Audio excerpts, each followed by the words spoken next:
இந்த எதிர்கட்சி தலைவரா இருக்கிறவரு அப்பப்ப ஒரு விஷயத்த சொல்லிட்டே இருக்காரு. எங்களோட தயவுல தான் நீங்க ஆட்சி அமைச்சிருக்கீங்க, நாங்க சொன்னதுனால தான் இன்னைக்கு நீங்க ஆட்சியில உட்கார்ந்துட்டு இருக்கீங்க, எங்களால தான் இன்னைக்கு நீங்க ஆட்சியில இருக்கீங்க அப்படின்னு அலந்து பொய்யா விட்டுட்டு இருக்காரு. அத ஒருத்தரும் அப்படியெல்லாம் ஒண்ணும் இல்ல, நாங்க இண்டிவிஜுவல் பார்ட்டிஸ் அப்படின்னு சொல்லிட்டு ஆல்ரெடி கம்யூனிஸ்ட் கட்சியில இருக்கிறவங்க அன்னைக்கே மூக்கு உடைச்சாங்க. இருந்தாலும் திருந்தாத இந்த எதிர்கட்சி தலைவர் என்ன பண்றாருன்னா மறுபடியும் அதையே சொல்லிட்டு இருக்காரு. மேபி ஸ்கிரிப்ட் எதுவும் ரெடி பண்ணி கொடுக்கலன்னு நினைக்கிறேன். சோ அதனாலயே அதை மட்டுமே சொல்லிட்டு இருக்காரு. எங்களாலதான் ஆட்சி அமைச்சாங்கன்னு சொன்னவங்க உண்மையான ரூபம் என்ன தெரியும்ல.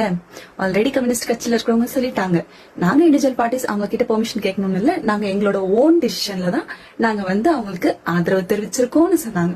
அது மட்டும் இல்லாம இன்னைக்கு IUML தலைவர் காதர் அவர்கள் என்ன சொல்லிருக்காங்கன்னா, விஜய் அவர்கள் ஆட்சி அமைக்க ஆதரவு கோரக்குள்ள திமுக அது அவங்களுக்கு ஆதரவு அளிக்க கூடாதுன்னு சொல்லிட்டு தடுத்து இருக்கிறதா IUML தலைவர் காதர் அவர்கள் இன்னைக்கு சொல்லியிருக்காங்க.